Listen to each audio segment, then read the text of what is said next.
Guarda. Allora, eccoci tornati in studio. Allora, ancora alcune battute su questa candidatura di Cortina d'Ampezzo alle Olimpiadi del 2026. Ma volevo tornare su quello che è il rapporto dello sport e i giovani e volevo coinvolgere Fiorenzo Zanella. Io penso che la ricaduta di un'Olimpiade, di un evento come un campionato del mondo, un'Olimpiade su Cortina d'Ampezzo, una zona pedemontana, è sicuramente diverso da quello che potrebbe essere in qualsiasi altra città. E il raffronto lo faccio con Milano. A Milano ci sono industrie, commercio, attività. Un cortinese fa il cortinese, lui vive di neve e di ghiaccio. Il suo albergo, la sua struttura è predisposta per utilizzare, per far partecipare le persone all'utilizzo della neve e del ghiaccio. Per cui questo è lo scopo di un cortinese. Lo sanno fare meglio di tanti altri. Perché ci tengo in modo particolare, da Veneto naturalmente, alla candidatura delle Olimpiadi di Cortina? Perché non c'è un posto migliore di Cortina per poter fare tutto questo. Cortina è deputata in modo particolare, è privilegiata su questo perché loro lo fanno tutti i giorni spallano neve, tutti i giorni vanno a sciare, tutti i giorni loro vanno sul ghiaccio. E se pensiamo alle famose emulazioni dopo le vittorie della valanga azzurra, della valanga rosa, ma tutte queste persone, tutto questo mondo di atleti veniva a seguito di grandi manifestazioni sportive, ma le grandi manifestazioni sportive non sono mai state fatte a Milano, sono state fatte a Cortina, sono state fatte nella Pedemontana e nelle Dolomiti. Questa è la realtà di Cortina d'Ampezzo. Ecco, Teofoli, prima però abbiamo sentito Darin che diceva raccontava come si allenavano e diceva se lo facessero oggi i giovani andrebbero via subito. Ad esempio per l'hockey oggi i giovani sono capaci, sono disposti a sacrificare, diciamo, anche e a far fatica, quindi di conseguenza. Oggi i giovani per obiettivi olimpici devono sacrificarsi devono lavorare 12 mesi l'anno, non esiste più che uno finisce la stagione agonistica e poi si ferma per un periodo. E ormai a livello mondiale lo sport è difficilissimo e per arrivare alle Olimpiadi devi fare sacrifici a tutti i livelli. Questo è anche il bello dello sport. Sicuramente il tessuto del Veneto è un tessuto di grandi sportivi, di qualsiasi disciplina, quindi noi ce l'abbiamo nel DNA questo. Si è visto nei campioni di hockey, si è visto nei campioni di pattinaggio, ricordiamoci le medaglie d'oro di Fabris, voglio dire, sono state fantastiche a Torino. Ricordiamoci di pattinatori, ma soprattutto ricordiamoci che i ragazzi oggi devono avere una missione, devono avere un sogno. Il sogno olimpico è una delle cose più importanti della vita di un ragazzo che vuole fare l'atleta.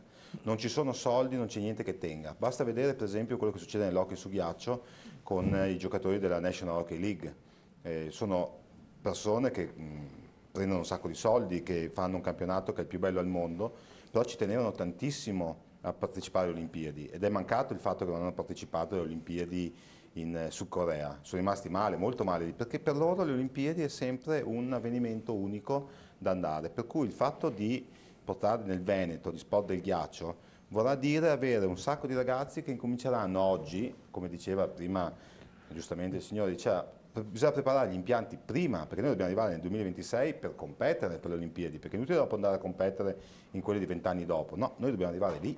E per essere pronti lì, per il dobbiamo essere 2026 pronti adesso. E una delle cose importanti è proprio questo, che nel Veneto e nelle due province autonome gli impianti ci sono già, quindi le preparazioni olimpiche, noi oggi possiamo andare al CONI e possiamo dire questo è il progetto che noi vogliamo, che voi ci finanziate per questa disciplina.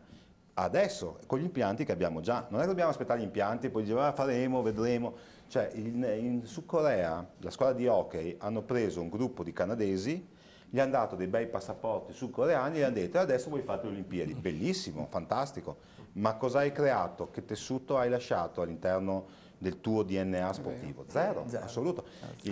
Gianfranco Darin, lui ha creato un gruppo di giocatori di hockey e è sempre stato così, questa è la differenza. E ricordiamoci che i nostri sport, il ghiaccio e la fisi, gli sport invernali, sono costosissimi.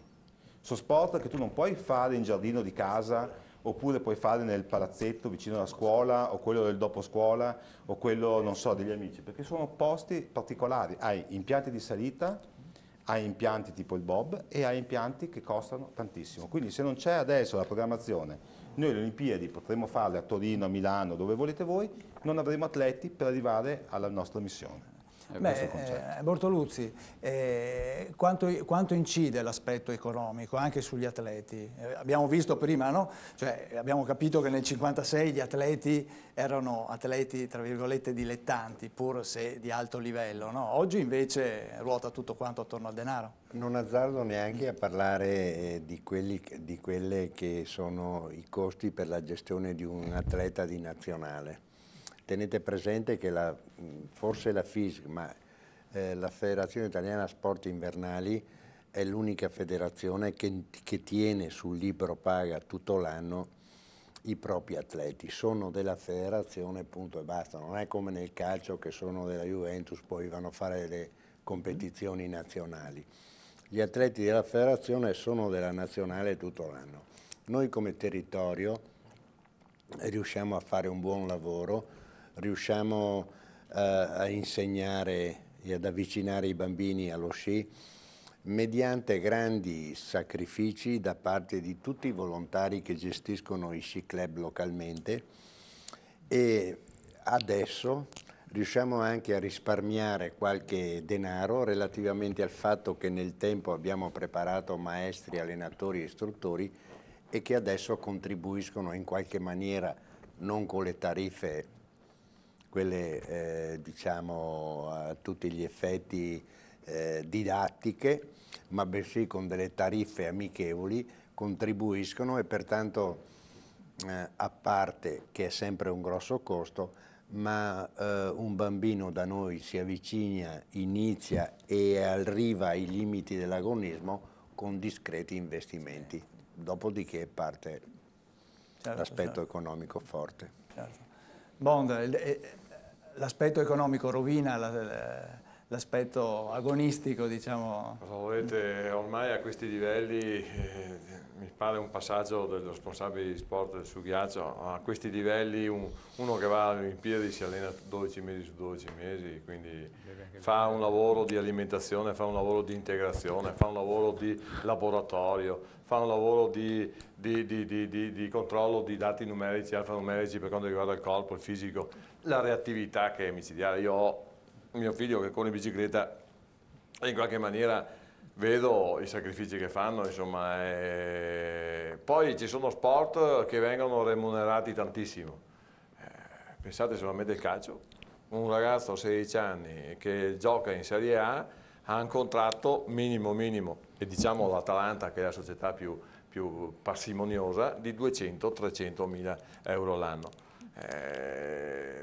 Quei soldi là li vedi con uno che ha vinto Coppa Europa o qualche secondo o terzo in Coppa del Mondo, per dire, per quanto riguarda lo sci. Anche qui ci sono delle disparità incredibili. Poi però c'è tutto il mondo attorno delle sponsorizzazioni e allora lì cambia. Allora, l'Olimpionico nel 1956 è stato escluso perché è considerato professionista, perché aveva una marca di abbigliamento sportivo e di pantaloni praticamente della Zuava, mentre qui si fanno pubblicità che valgono dai 100.000 euro in su. Ecco, questo è il mondo. Ma se non ci fosse questo mondo, cosa sarebbero gli sport in questo momento? È vero. Cioè, obiettivamente, lo dico anche contro voglia. Sì, non possiamo dimenticarci che in Italia siamo fortunati e quindi possiamo avere dei grandi atleti che vanno alle Olimpiadi mondiali, sia estive che invernali, perché abbiamo le squadre militari.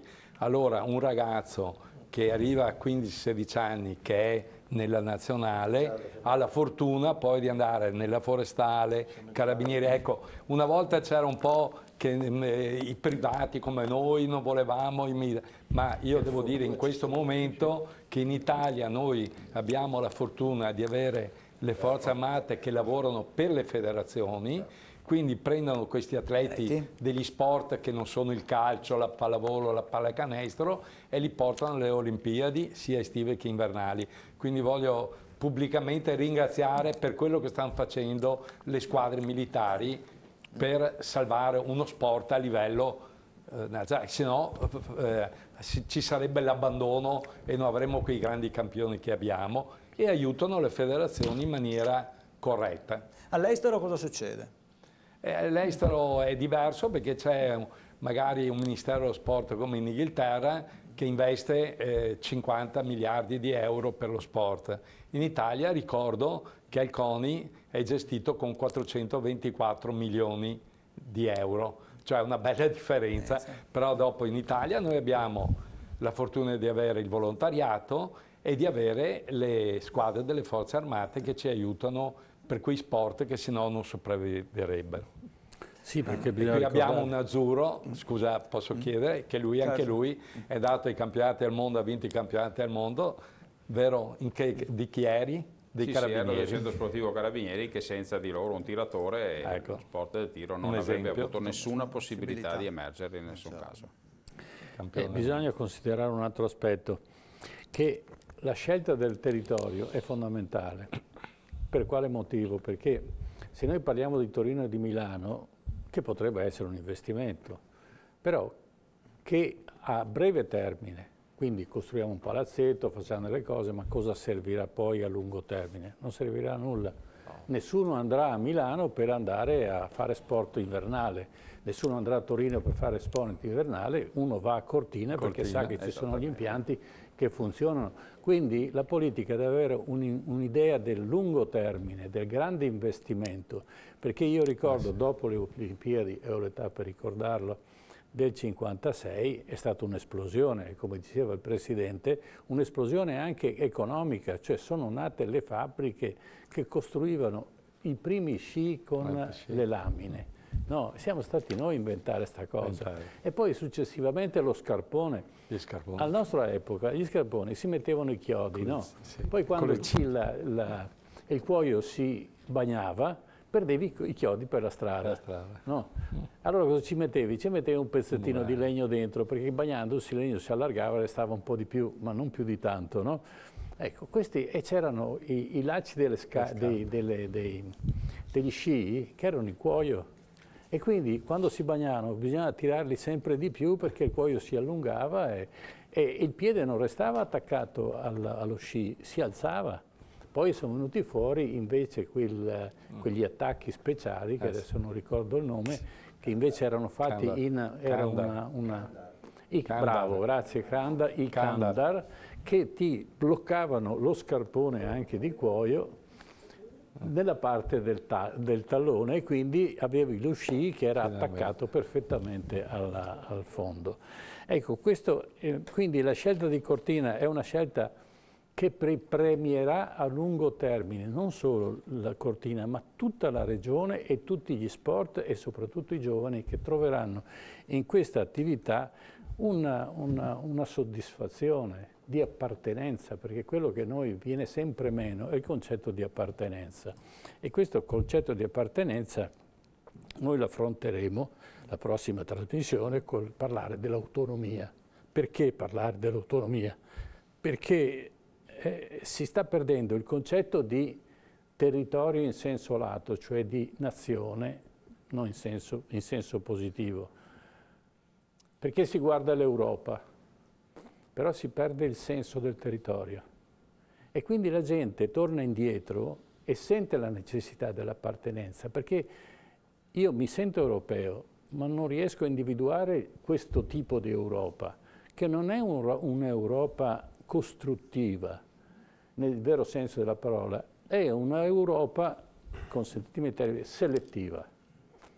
Allora, nello sport è giusto che sia così, vince il migliore, ma in un territorio come quello d'Europa non può essere che il più forte mangia il più piccolo, come è successo alla Germania con la Grecia. E quindi dobbiamo difendere il più piccolo perché il più forte è in grado di aiutarlo. E allora tutta l'Europa cresce.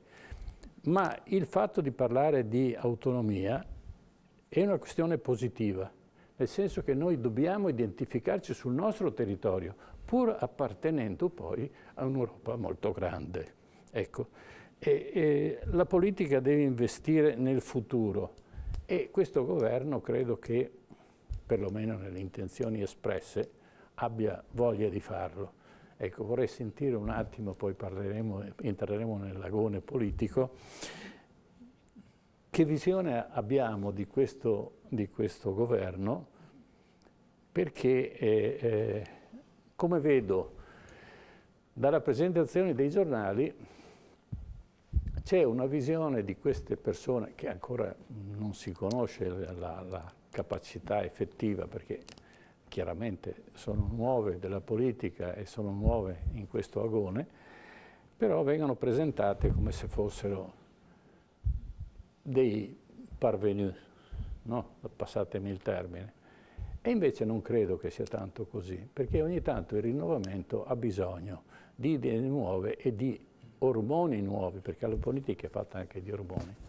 Quindi partirei dai nostri rappresentanti politici per avere un'opinione intanto di cos'è questo governo. Prego Tullio. Partiamo da Zuppardo, partiamo dall'opposizione. Sì, partiamo dall'opposizione. Io appartengo a quelli che intanto faccio gli auguri, sono un cittadino italiano, non li avrei votati, non li ho votati, però mi auguro che facciano bene, sono vivo in questo paese, non mi auguro che facciano male, tanto peggio da noi non funziona. Poi noi come sinistra abbiamo un problema di ricostruzione del nostro campo e quindi quello che noto però è che, come dire, due cose intanto. La prima, abbiamo fatto tutta una campagna elettorale sugli eletti e noi il governo tecnico, per metà è un governo tecnico. Posso interrompere un attimo? Sì, certo. Quale governo ha mai fatto, cioè scusate, quale campagna elettorale non ha mai raccontato delle favole per essere... Ho capito, però veda, siccome ci sono stati almeno uno delle due forze politiche della, come si dice, della correttezza delle posizioni, dei moderni Savonarola, penso ai 5 Stelle, ne ha fatto il suo successo politico. Adesso però non dico che esiste la legge del contropasso, c'è la legge della verifica, il Presidente del Consiglio non eletto, su cui avevamo detto a Renzi che non era eletto, almeno Renzi, su cui le mie opinioni politiche sono note, però era il segretario del secondo partito italiano, ai tempi del primo partito italiano. Questo è neanche un noto ricercatore universitario, è un docente universitario. 3/4 del governo è fatto da tecnici, c'è persino un ministro che ha fatto parte del governo Letta, Mogavero, agli esteri, quindi questo governo del popolo eletto, io sono preoccupato, lo dico con grande, poi mi auguro che Salvini capirà che se si fa il ministro degli interni, veda, noi abbiamo avuto il ministro degli interni, si possono avere tante opinioni su Giorgio Napolitano, ho avuto quando lui ha fatto il Presidente della Repubblica, non l'ho amato. È storia, per cui non si può fare però opinione. quando ha fatto, ed era un noto dirigente del PC, quando fece il ministro degli interni, noi eravamo già PC e la PDS, ha mantenuto un profilo istituzionale. Il ministro degli interni non può fare dal ministero propaganda politica, perché il ministro degli interni è il ministro che è lo Stato, e c'è un punto in cui tu ti ritiri, ora uso questo termine, all'interno della tua funzione.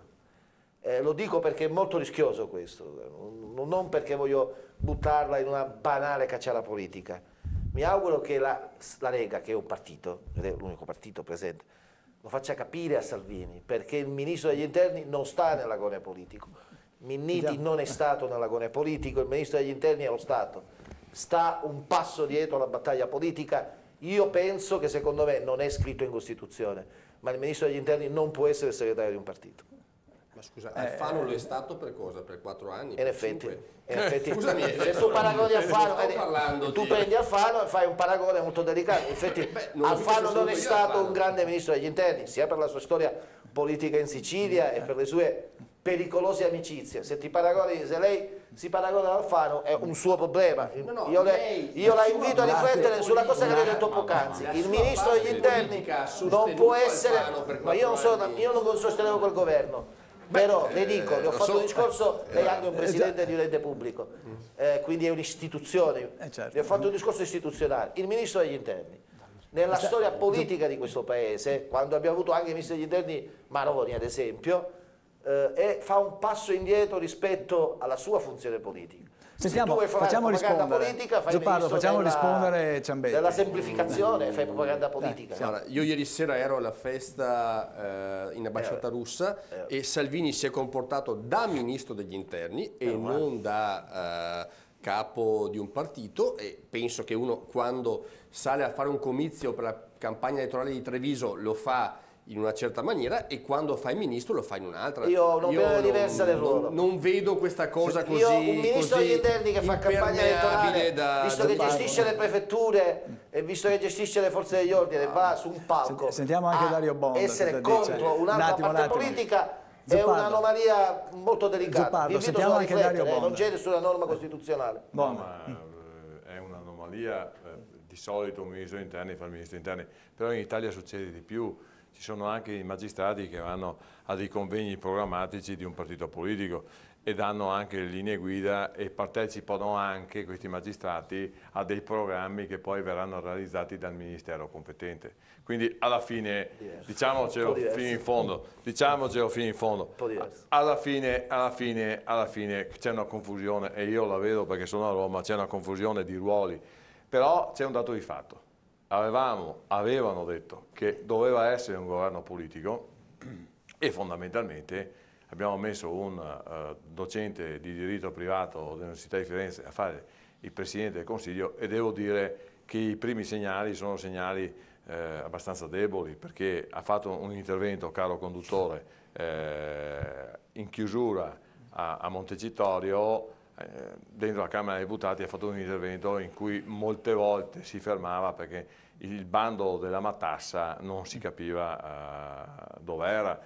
Ha parlato di green economy per rappresentare l'economia, l'agricoltura e il turismo, ed è il perché ci sono delle figure che prese improvvisamente da una sorta di società civile vengono buttate dentro in questo stivalone che è praticamente la politica nazionale e il Parlamento, e anche se hanno specializzazioni, docenze, partecipazione a Cambridge, anche se hanno tutto ciò, alla fine purtroppo perdono la bussola, perché in verità avete visto che il giorno dopo il vicepresidente del Consiglio ha portato la politica alle proposte, l'altro vicepresidente, nonché praticamente ministro degli interni, ha fatto da contraltare. A me però, ti dico la verità, non mi piacerebbe trovarmi fra 2 anni, quando magari sarò candidato da qualche parte, il ministro degli interni che fa campagna elettorale contro di me. No, faccio una domanda: se com'è possibile a Treviso la Lega perde, che fa per essere ministro degli interni? È possibile che a Treviso la Lega perde? Manildo è una buonissima candidatura. A Treviso la Lega vince insieme al centro-destra. L'aria che tirava mi sembrava diversa. Però che è delicata la cosa, cosa fa? Non so se l'aria è diversa, lo vedremo. Signori, siamo di fronte a un quadro politico dovuto a una legge elettorale che è praticamente proporzionale. Quindi quello che si è composto è frutto di una legge che noi abbiamo votato, perché se non votavamo dovremmo ancora votare adesso a inizio giugno 2018, ma una legge che qualcuno pensava gli fosse utile per un suo ritorno come l'Araba Fenice. Gli è andata malissimo, sto parlando di Renzi naturalmente, e questo governo è frutto di una legge proporzionale. Si sono messi assieme dei programmi sicuramente diversi, è stato fatto un contratto che prevede cosa farà questo governo. Sto vedendo una battaglia preventiva prima ancora che inizi a fare qualcosa, che mi fa un po' preoccupare. Sentire un commissario europeo Oettinger che dice gli italiani verranno educati dai mercati è devastante come affermazione. Poi ha tentato di recuperare, però alla fine l'aveva detta. C'è un governo che sta iniziando, è passata una settimana, sto vedendo, ripeto, una battaglia preventiva e anche da parte di una certa linea editoriale, Repubblica Espresso, vedo di quelle copertine che sembra veramente che ci sia qualche delinquente in questo momento nei posti più delicati del paese. Ripeto, lo vedremo nel medio periodo.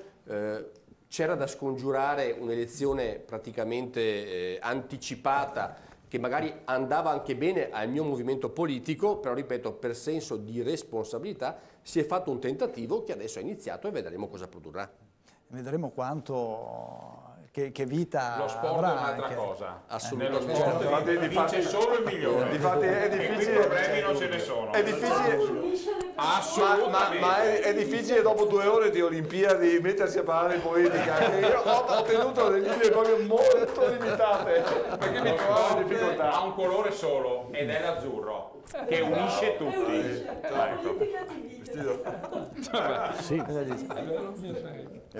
Sì, ma però io vorrei che qualcuno, soprattutto all'opposizione, facesse una sorta di esame di coscienza.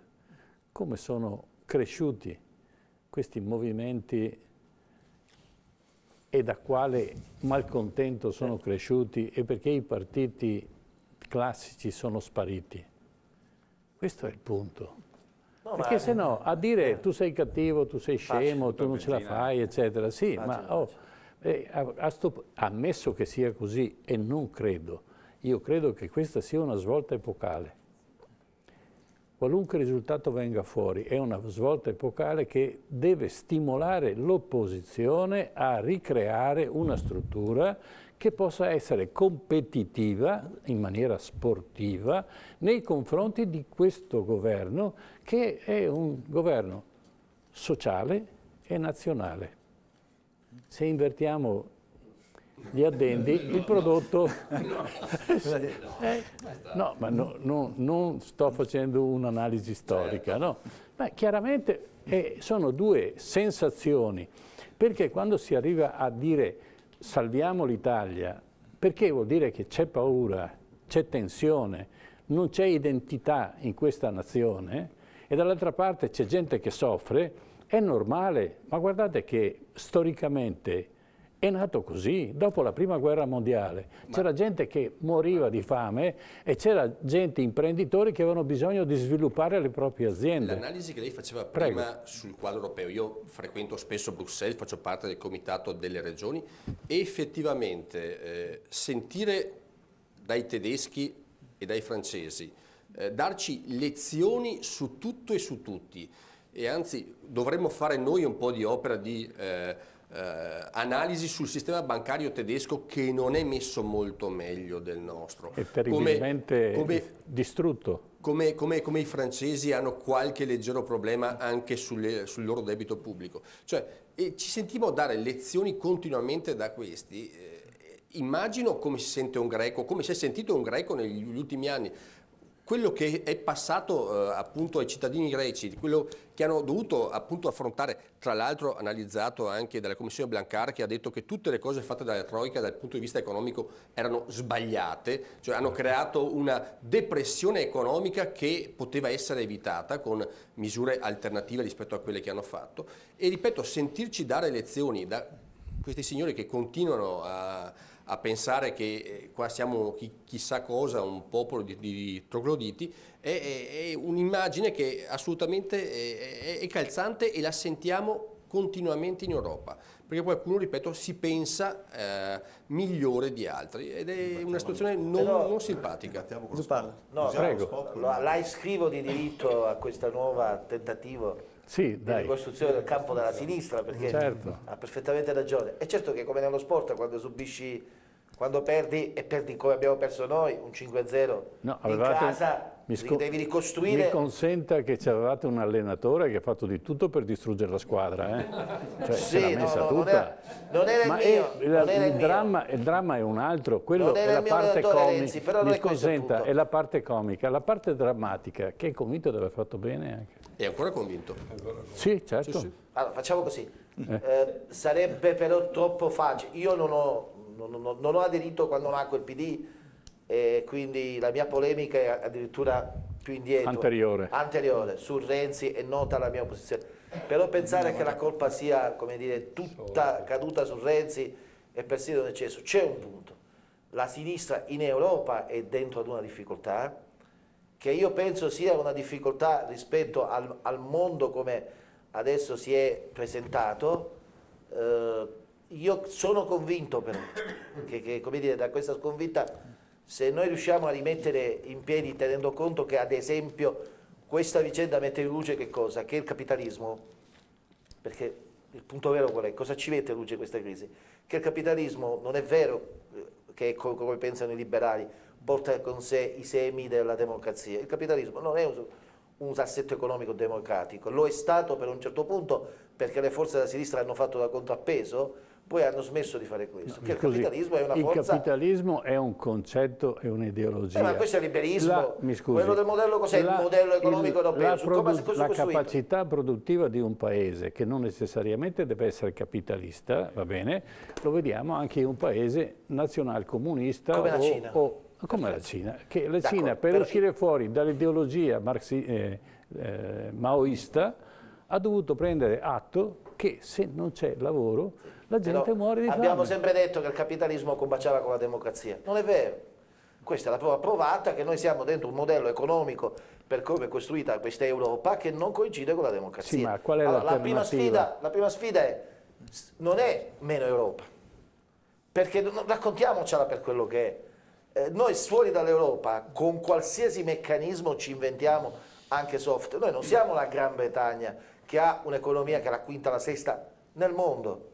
L'Italia è lo 0,7% del PIL mondiale, ha 2 miliardi e 400 mila euro di debiti, questa in parte ce li abbiamo tra di noi e in parte li abbiamo con l'estero. Non è che tu esci da un sistema, non è che tu hai, la faccio banale, no? Hai uno che ha i debiti e gli dici, sai che c'è, non ti pago.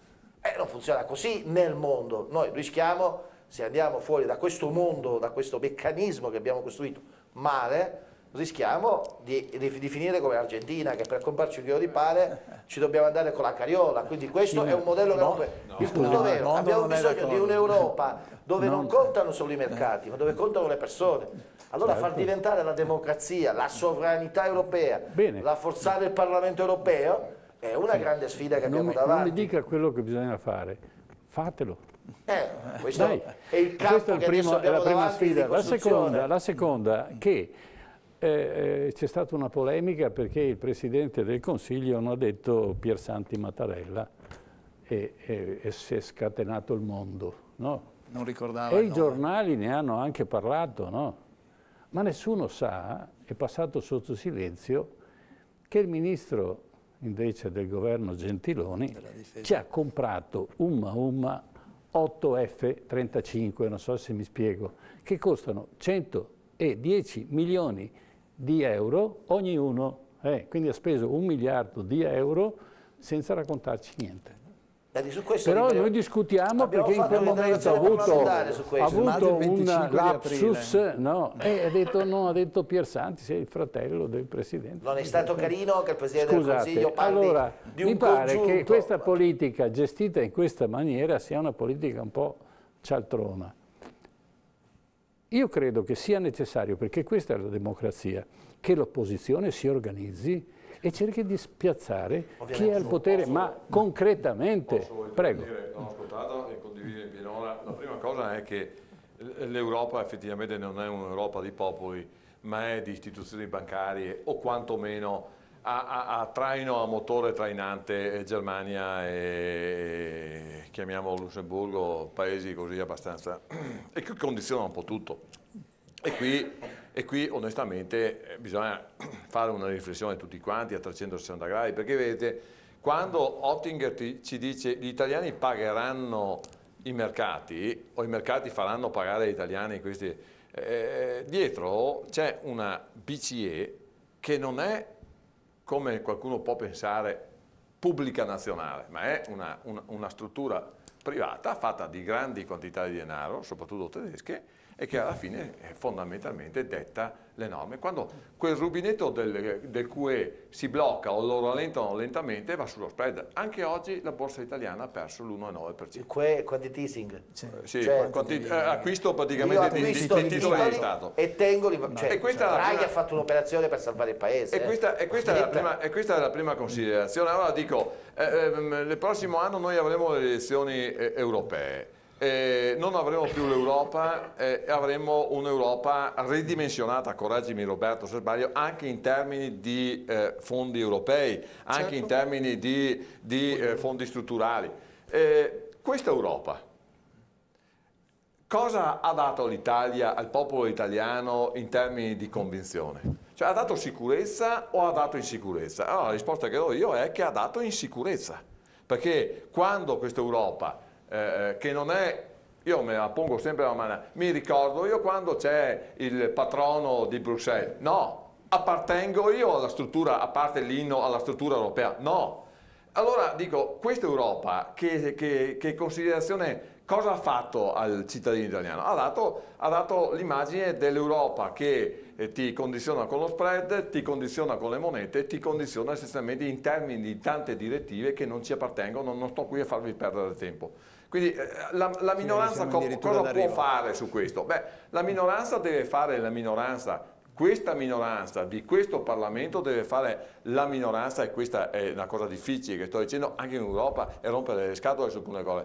Io appartengo alla minoranza all'interno del Parlamento italiano, ma appartengo alla maggioranza all'interno del Parlamento europeo. Bisogna che noi ci prendiamo i nostri parlamentari europei e dobbiamo dirgli su alcune cose, ad esempio il prolungamento dell'autostrada A27 verso praticamente il nord, non votare più contro certi passaggi, ma vota a favore. Oppure praticamente sui fondi strutturali, sul PSR dell'agricoltura, perché vai ad avvantaggiare la Francia e non avvantaggi l'Italia? Rispondi adesso che fra 6 mesi, 7 mesi, 8 mesi hai le elezioni europee. Cioè, io faccio questa considerazione, no, finisco, nel dire, alla domanda dell'editore, cosa fa la minoranza? Io rispondo, a livello parlamentare fa la sua azione di minoranza di controllo degli atti della maggioranza, ma deve anche proporre delle linee programmatiche importanti su diversi temi, su diverse cose. Io sto lavorando ad esempio sulla sanità, e essere voce vera. Nel quadro e nella cornice generale dell'Europa, che è quella che ci condiziona, dobbiamo in qualche maniera chiarirci le idee. Cioè, dobbiamo Ciambetti che voleva intervenire. Sì, gli ultimi 4 anni gestiti da Juncker sono gestiti, diciamo, per così dire, dalla politica. Juncker è debolissimo, con anche dei problemi personali, e tutto viene deciso sopra la sua testa. Tanto per dirvi, la prossima programmazione di bilancio che sta portando Juncker, come diceva Dario, abbiamo un paese in meno, la Gran Bretagna, dovremmo spendere meno, e invece andiamo a spendere quasi 200 miliardi di euro in più rispetto alla programmazione vecchia. C'è qualcosa che non funziona, e i soldi in più non servono a fare le cose alla gente, anzi vengono tagliati i fondi alle regioni, il fondo sociale europeo, il fondo per l'agricoltura viene tagliato per fare altre cose. C'è qualcosa che non funziona in questa Europa, l'Europa così com'è non può andare avanti. Siamo europeisti, ma deve cambiare, non può essere questa Europa che viene appunto gestita dai funzionari che nessuno conosce, nessuno vede, e che però influenzano le nostre vite. Tra l'altro va fuori la Gran Bretagna, non viene licenziato nessun dirigente inglese, quindi avremo dei massimi dirigenti che decideranno sulle nostre teste e sono inglesi. Però se noi immaginiamo il Parlamento europeo come il Parlamento italiano, il Parlamento europeo si riunisce una volta al mese, ha competenze di indirizzo, non ha competenze, perché l'Europa è ancora a metà strada tra una sovranità piena, cioè così come la immaginiamo, e ancora un accordo tra Stati. Il grande lavoro lo si fa nelle commissioni e sono i commissari che costruiscono la politica europea. Il vero punto qual è? Se davvero crediamo nella sovranità, allora c'è bisogno di un'Europa dove davvero la sovranità del popolo o dei popoli conti. Rifaccio la domanda, ma c'è qualcuno qua dentro che abbia un minimo di serietà e conosce 3 regole di economia, che può pensare che il nostro paese regge fuori dall'euro? Saremo un paese conquistato. Saremo un paese conquistato. Quindi c'è bisogno... Le posso rispondere. Sia l'Europa, perché abbiamo visto 2000 anni, l'Europa ha fatto, nella storia del mondo, i conflitti peggiori, li abbiamo fatti noi. Certo, 2 guerre mondiali. Ecco. Quindi è una cosa mostruosa. No, le ultime 2 guerre mondiali. Vogliamo cominciare a metà, dalle crociate, no? 300.000 sono partiti camminando, sono arrivati in 30.000, non sapevano neanche dove stavano andando, ma il Papa allora, che era Urbano II, ha detto andate a liberare un sepolcro che non esisteva, perché scommetto chiunque a stabilire dopo 1000 anni lì, che lì è nato Gesù. Ecco, vabbè, si sono inventati tutto. Vabbè. Da lì parliamo della guerra dei 30 anni. 30 anni di guerra, la Germania è sparita a quell'epoca, da 18 milioni sono rimasti 4 milioni di tedeschi, perché? Perché si erano ribellati alla religione classica, no? Quindi erano protestanti e sono spariti. Queste sono le guerre di 100 anni abbiamo fatto, quindi lasciamo stare. L'Europa va bene che sia unita, no? Ma non spostiamo il conflitto a livello finanziario, perché stiamo parlando, non usiamo più le bombe, usiamo l'euro, perché come siamo passati noi dalla lira all'euro, solo Prodi ce lo può raccontare, le schifezze che ha dovuto subire, cerchiamo di salvarlo, o che ha pensato di fare lui con l'aiuto di Giovanni Agnelli. Allora, l'Europa va bene, è una cosa sacrosanta, non questa. Cioè non rimettiamo, l'opposizione non si rimette in bocca, no, fuori dall'Europa, dentro l'Europa cosa faremo fuori dall'Europa? È chiaro, è come dire il Veneto fuori dall'Italia, il Veneto deve stare in Italia per avere una gestione autonoma di tutta una serie di risorse che da Roma non arriveranno mai, va bene? E quindi la sensibilità di chi vive sul territorio riesce a sopperire, vedi l'argomento di prima, cioè Olimpiadi a Cortina, perché ha una sensibilità diversa che a Roma, sì vabbè, se glielo racconti possono anche accettare, ma se no non gli viene in mente che a Cortina si possono fare le Olimpiadi. Questo governo può fare una cosa, visto che sono stati eletti 3 governi, c'è il governo portoghese, ora c'è il nuovo governo spagnolo, c'è il governo greco, l'area del Mediterraneo, piuttosto che pensare a Putin come un interlocutore straniero, questo è un asse mediterraneo che in Europa ad esempio può insistere, di assi ne abbiamo già avuti abbastanza. Sono cose completamente diverse, problemi completamente diversi, situazioni completamente diverse. Per la prima volta ho sentito nella relazione del Presidente, no, una cosa seria, il Presidente del Consiglio in aula ha fatto un intervento dove come interlocutore ha immaginato la Russia di Putin è un cambio lei dice le cose parzialmente, un cambio di rotta della politica italiana estera. Nessun cambio di rotta. Le ricordo, lei che dimentica una parte delle cose, che non si rinnega assolutamente all'Alleanza Atlantica, ma va rivalutata la posizione della Russia dal punto di vista economico e anche per risolvere le crisi internazionali. Non bisogna contrapporsi in Siria, in Libia e in altri posti, bisogna andare d'accordo anche con loro. Sì, Putin ma tenga ha fatto presente... le Olimpiadi a Sochi, può darci una mano a Cortina? Cioè, bravo. Perché hanno vinto il primo oro. Scusate, allora, mica poco. No, però questi paesi, sai cosa sì all'Europa, ma non a questa Europa. Assolutamente sì. Questi paesi che citavo prima, sai cosa hanno in comune? Che insieme possono sostenere che le spese di investimento possono sforare il 3% del parametro di Maastricht. Cioè, se noi decidiamo che l'Europa, tutto ciò che è non spesa pubblica, è sbagliato chiedere flessibilità sulla spesa pubblica, la chiediamo invece su spese per investimenti, ad esempio perché vogliamo infrastrutturare il paese e quindi ci servono soldi per fare quell'operazione, su quello tu puoi andare oltre un deficit del 3%. Questa è una cosa che questi paesi dell'area mediterranea sono in condizione di sostenere dentro la battaglia dell'Europa, piuttosto di chiedere una flessibilità sulle spese generali. Ci fermiamo sempre sul 3%, che è un po' un ragionamento abbastanza limitato. Se voglio sviluppare una determinata area, vado a investire le aziende in questa area, così lo sviluppo. Mi scusi, no, ma il mio ragionamento, io ho detto, mi scusi, il le spese ragionamento per investimento è un facciamo in altro. modo che sforino il tetto del 3. All'epoca della Grecia, che ha 11 milioni di abitanti, diciamo che è la Lombardia, no? L'hanno fatto fallire perché aveva un problema di 9 miliardi di euro, una stupidaggine, chiunque poteva mettere nel salvadanaio i soldi e salvarla. Ma mi scusi, come faccio io a comprarmi la Grecia se questa è forte? Allora prima la ammazzo e poi me la mangio, no? E l'hanno comprata tutta. Mi scusi, la Grecia con chi aveva i debiti? Perché aveva comprato per esempio 5 sommergibili, mi dica la Grecia, tedeschi, si sono riempiti di debiti.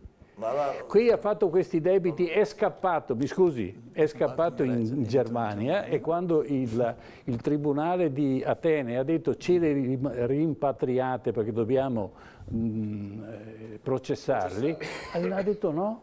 Sì. Ma se invece alla Grecia di obbligarla ad un accordo capestro, gli si diceva, per quanto riguarda le spese generali cerca di rientrare, sulle spese per investimento tu puoi sforare costruisco, questo 3%, prendo un pezzo di Volkswagen, la porto lì. La Lega e vedrà che è stata ammazzata scientemente. Certo, quello che cercano di fare noi, perché il risparmio, l'Italia è il paese dopo il Giappone che ha il più alto livello di risparmio. Sì, anche questo e che è il doppio, ha un risparmio privato, vero? Sì, ha il doppio di quello tedesco. Sì, vero. E allora dove vuole andare a rubare? Una banca che è senza soldi o dove ci sono? Quindi vengono qui, ci mettono in crisi, ci comprano le aziende e questa non è Europa. Ma io in Se io effetti diventare penso che Europa Europa e dover parlare tra 10 anni o 50 anni tedesco non mi interessa. Ecco questo. Beh, ma sicuramente torneremo anche su questo aspetto anche la settimana prossima quando parleremo di immigrazione, ma anche di autonomia, della maggiore autonomia che sta chiedendo il Veneto, e torneremo anche ad occuparci prossimamente ancora delle Olimpiadi di Cortina, Armando. Sì, abbiamo ancora 3 trasmissioni e poi daremo notizie periodiche, quotidiane sul telegiornale e quindi teniamo sotto pressione questo sviluppo importante per la regione e speriamo di farcela. Insomma, speriamo di ottenere il posto per essere in primo piano per quanto riguarda le Olimpiadi. Grazie ai nostri ospiti, grazie a Gianfranco Bardelle, Presidente del CONI del Veneto, grazie ad Angelo Zuppardo di Liberi Uguali, grazie a Tommaso Teofoli, responsabile dell'hockey della Federazione Italiana Sport Ghiaccio, grazie a Roberto Bortoluzzi, Presidente della FISI